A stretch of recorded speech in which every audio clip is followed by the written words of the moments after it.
Hello guys, എല്ലാവർക്കും പുതിയൊരു വീഡിയോയിലേക്ക് വീണ്ടും സ്വാഗതം. അപ്പോൾ കേരള ബ്ലാസ്റ്റേഴ്സ് ആരാധകരെ സംബന്ധിച്ചൊരു സന്തോഷമുള്ള ന്യൂസിനെയാണ് ഇപ്പോൾ പുറത്തു വന്നുള്ളത്. അപ്പോൾ കുറേ ആയി കാത്തിരിക്കുന്നത്. അപ്പോൾ ഫൈനലി കേരള ബ്ലാസ്റ്റേഴ്സിൻ്റെ ഫോറിൻ സ്ട്രൈക്കറുടെ അപ്ഡേറ്റ് വന്നിരിക്കുകയാണ്. ഇപ്പോൾ ഏകദേശം നമുക്ക് ഇതൊരു ഒഫീഷ്യലായിട്ട് തന്നെ നമുക്ക് തീരുമാനിക്കാം എന്ന് തന്നെ തോന്നുന്നു. അപ്പോൾ സ്പാനിഷ് താരമായ ജീസസ് ജിമിനസ് എന്ന് പറഞ്ഞിട്ടുള്ള താരത്തെ കേരള ബ്ലാസ്റ്റേഴ്സ് സൈൻ ചെയ്തിട്ടുണ്ടെന്നാണ് റിപ്പോർട്ടുകൾ. സ്പാനിഷ് താരമാണ്, 30 വയസ്സുകാരൻ, സെൻട്രൽ ഫോർവേഡ്, അതായത് മിഡ്ഫീൽഡർ, അതുപോലെ ലെഫ്റ്റ് വിങ്ങറൊക്കെ ആയിട്ട് കളിക്കാൻ കഴിയും. അപ്പോൾ എന്തായാലും ഈ പേരായിരുന്നില്ല കുറച്ച് മണിക്കൂറുകൾ മുമ്പായിട്ട് പറഞ്ഞിട്ടുണ്ടായിരുന്നത്. പസഡോറെ എന്ന് പറഞ്ഞുള്ള ബൊളീവിയൻ ലീഗിലൊക്കെ കളിച്ചിട്ടുണ്ടായിരുന്ന അർജന്റീനൻ താരം ബ്ലാസ്റ്റേഴ്സിലേക്ക് വരുമെന്ന രീതിയിലായിരുന്നു റിപ്പോർട്ടുകളൊക്കെ വന്നിട്ടുണ്ടായിരുന്നത്. ഇപ്പോൾ ഒരു മണിക്കൂറൊക്കെ മുമ്പായിട്ടാണ് ഇപ്പോൾ ഈ പുള്ളിയുടെ പേര് ഇപ്പോൾ വന്നിട്ടുള്ളത്. പസഡോറയുടെ കാര്യത്തിൽ ഏകദേശം കൺഫേം ആക്കി നിൽക്കുകയായിരുന്നു ആരാധകർ. അപ്പോഴാണ് സില്ലീസ് ഇങ്ങനൊരു റിപ്പോർട്ട് ചെയ്തിട്ടുള്ളത്. Here we go, Jesus Jimenez to Kerala Blasters എന്നുള്ള ന്യൂസ് അറിയിച്ചിട്ടുള്ളത്. അപ്പോൾ സില്ലീസ് ട്രസ്റ്റബിൾ ആയിട്ടുള്ള ഒരു സോഴ്സ് തന്നെയാണ്. അപ്പോൾ ഈ പ്ലെയർ തന്നെ ആയിരിക്കുമെന്നാണ് ഇപ്പോൾ പ്രതീക്ഷിക്കുന്നത്. അതുപോലെ മാർക്കസാണ് അപ്പോൾ ഇന്ന് ആദ്യ ഹിന്റ് നൽകിയത്. മാർക്കസ് അപ്പോൾ ട്വീറ്റ് ചെയ്തിട്ടുണ്ടായിരുന്നത് oh Jesus it's done finally എന്നാണ് കൊടുത്തിട്ടുണ്ടായിരുന്നത്. പിന്നെ കേരള ബ്ലാസ്റ്റേഴ്സിൻ്റെ ടാഗും ഹാഷ് ടാഗും കൊടുത്തിട്ടുണ്ടായിരുന്നു. അപ്പോൾ അതിൽ ആദ്യം നമ്മളെല്ലാവരും വിചാരിച്ചിട്ടുണ്ട് ബ്ലാസ്റ്റേഴ്സിൻ്റെ സൈനിങ് ഫൈനലി ഡൺ ആയിട്ടുണ്ടെന്നാണ്. ബട്ട് അതിൽ മാർക്കസ് തന്നെ ജീസസ് എന്ന് കൊടുത്തിട്ടുണ്ടായിരുന്നു. ബട്ട് അതാരും ചിന്തിച്ചിട്ടുണ്ടായിരുന്നില്ല. അതിനുശേഷമാണ് പിന്നെ സില്ലീസിൻ്റെ റിപ്പോർട്ട് വരുന്നത് ജീസസ് ഗിമിനസ് എന്നുള്ള പേര്. അപ്പോൾ മാർക്കസ് ഈ ജീസസ് എന്ന് ഉദ്ദേശിച്ച പ്ലെയറിൻ്റെ പേരെന്നേ ആയിരിക്കും തോന്നുന്നു, അതോ ഇനി ദൈവത്തെ വിളിച്ചാണോ എന്നും അറിയില്ല. അപ്പം നമ്മുടെ ആ സ്ട്രൈക്കറിനെ കുറിച്ച് എന്തായാലും പറയാം. ജീസസ് ഗിമിനസ് എന്ന് പറഞ്ഞുള്ള സ്പാനിഷ് സ്ട്രൈക്കറാണ്.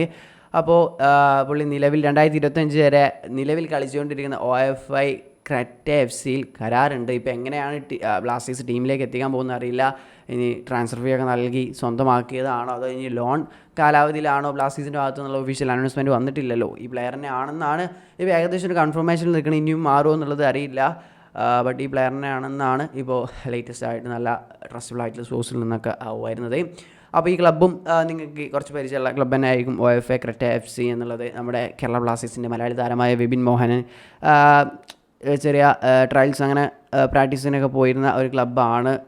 ഈ ഒരു ക്ലബ്ബ് ഗ്രീക്ക് ക്ലബ്ബാണ്.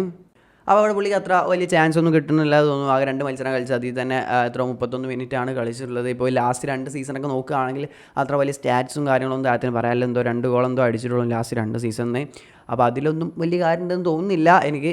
എന്ന് വെച്ചാൽ ഇതിന് മുമ്പ് ബ്ലാസ്റ്റേഴ്സിൽ വന്ന അൽവാറോ വാസ്കസ് ആയാലും ഡിമിത്രിയോസ് ഡാമറ്റോസ് ആയാലും ലാസ്റ്റ് സീസണിലൊന്നും ഗോൾ അടിച്ച് വന്നവരൊന്നുമല്ല. ഇവിടെ വന്ന് അവർ മികച്ച രീതിയിൽ പെർഫോം ചെയ്താണ് ഡിമിയൊക്കെ ഇവിടെ ഗോൾഡൻ ബൂട്ട് നേടിയത്. അപ്പോൾ മുമ്പ് ഗോൾ അടിച്ചിട്ടുള്ള നല്ല ക്വാളിറ്റിയുള്ള സ്ട്രൈക്കർ തന്നെയാണ് ഈ ജീസസ് ഗിമിനസ് എന്നുള്ളത്. അപ്പോൾ പുള്ളി തൻ്റെ കരിയറിൽ ഉടനീളം 200 ജില്ലാ മത്സരം 237 മത്സരം കളിച്ചിട്ട് 66 ഗോളും 31 അസിസ്റ്റൊക്കെയാണ് കോൺട്രിബ്യൂട്ട് ചെയ്തിട്ടുള്ളത്. MLS-ൽ 55 മത്സരം കളിച്ചിട്ട് 9 ഗോൾ 6 അസിസ്റ്റ് കോൺട്രിബ്യൂട്ട് ചെയ്തിട്ടുണ്ട്. അതുപോലെ ഏറ്റവും കൂടുതൽ പന്ത് തട്ടിയിട്ടുള്ളത് പോളണ്ട് വസ്റ്റേറിലാണ്. പോളിഷ് ലീഗിൽ 121 മത്സരം 37 ഗോൾ 22 അസിസ്റ്റൊക്കെ അവിടെ കോൺട്രിബ്യൂട്ട് ചെയ്തിട്ടുണ്ട്. യൂറോപ്പ ലീഗ് ക്വാളിഫൈ മത്സരങ്ങൾ കളിച്ചിട്ടുണ്ട്. അതുപോലെ സ്പാനിഷ് ലീഗിൽ 3rd ടയറിലോ അങ്ങനെന്തോ കളിച്ചിട്ടുള്ള പരിചയവും താരത്തിനുണ്ട്. അപ്പോൾ ഇങ്ങനെയൊക്കെയാണ് പറയാനുള്ളത്. അപ്പോൾ ഇനി കൂടുതലൊന്നും നമ്മൾ നോക്കിയിട്ട് പറയാം പ്ലെയറിനെ കുറിച്ച് കൂടുതലൊക്കെ അറിയണമെങ്കിൽ. അപ്പോൾ ജീസസ് ജിമിനസ് തന്നെ ആയിരിക്കും വരാൻ പോകുന്നതെന്ന് പ്രതീക്ഷിക്കാം. അപ്പോൾ ഇനി എങ്ങനെ പുള്ളി ഇവിടെ പെട്ടെന്ന് ഇനി കുറച്ചുള്ളൂ. അപ്പോൾ ഇവിടെ വന്ന് അഡാപ്റ്റ് ആയാലൊക്കെ നമുക്ക് ഇനി സ്ട്രൈക്കർ എങ്ങനെ ഇവിടെ പെർഫോം ചെയ്യും എന്നുള്ളത് നമുക്ക് പറയാൻ സാധിക്കുകയുള്ളൂ. അപ്പോൾ വീഡിയോ അവസാനിക്കുകയാണ്. ഇതുമായി ബന്ധപ്പെട്ടുള്ള നിങ്ങളുടെ അഭിപ്രായം എന്തായാലും കമൻറ്റായി രേഖപ്പെടുത്തുക. നെക്സ്റ്റ് വീഡിയോയുടെ വീണ്ടും കാണാം. അതുവരേക്കും ബൈ.